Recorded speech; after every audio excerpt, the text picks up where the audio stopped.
ìkúnlẹ̀ abiyamọ o wọ́n ní Murkala Ṣẹ̀nwẹ̀lẹ̀ ti kú o lónìí ọjọ́ Ẹtì Friday ní gudugbẹ̀ látúnjà o láàrin àwọn olórin bí ìròyìn ọ̀hún ti ṣe gba ìgboro kan wípé gbajúgbajà olórin Ṣẹ̀nwẹ̀lẹ̀ ní Murkala ọmọ ìlú Ìlọrin ti jáde láyé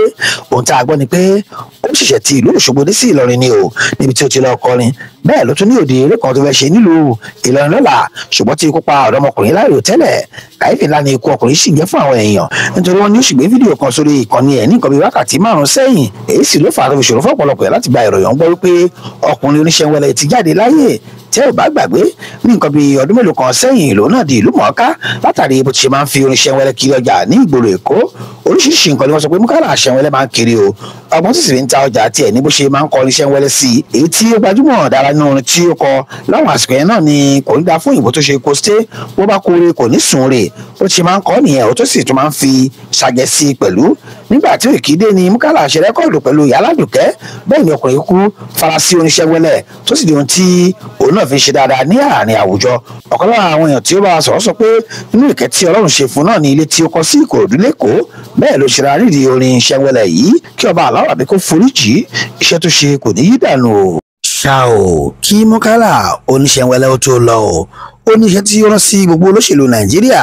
bẹ́ẹ̀ ni ó ní iṣẹ́ tí ó rán sí àwọn mẹ̀kúnnù pẹ̀lú kí ni ọkùnrin sọ nípa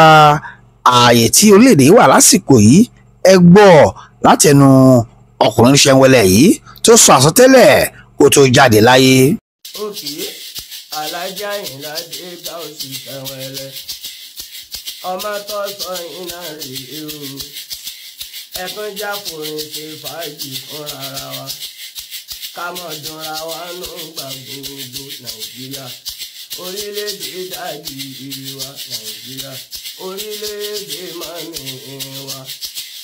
ìlú tó kún fọyín kún fún wàrà àbí ta ní mineral resources gidi gan láìláà tó yẹ ká máa gbádùn gbogbo wa àwọn apá kan ní gbádùn ló ń bí àwa mẹ̀kúnnù ká máa ṣàkíra wa ká máa kíra àtàláfíà ara ká tó máa dúpẹ́ fọba àwọn aláàyè tí ń fafẹ́fẹ́ rẹ̀ sí wa ń gbà gbogbo tọ́ra wọn tán sórílẹ̀-èdè ìwà tán sọ lórí tó bá jẹ́ páwọn lọ lọ́run wàláì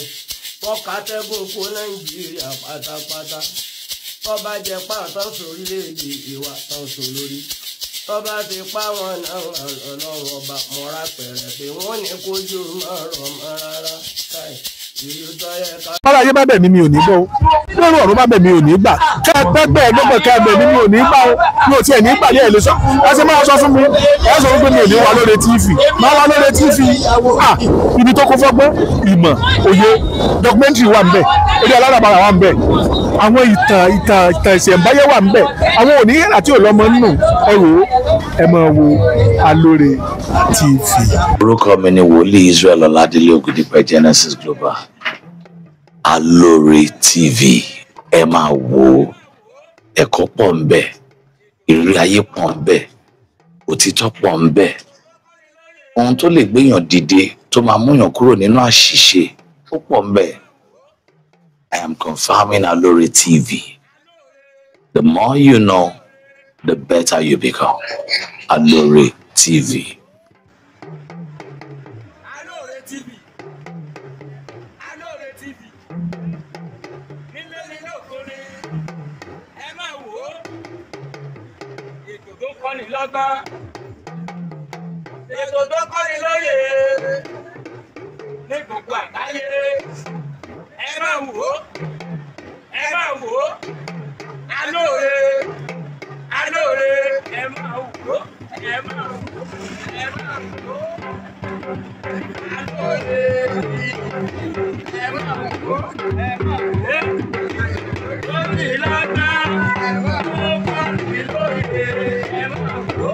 ẹ máa wò ó ẹ máa wò ó ọmọdé àgbàlagbà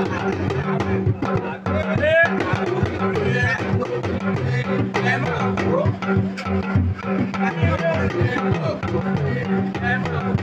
Ẹ máa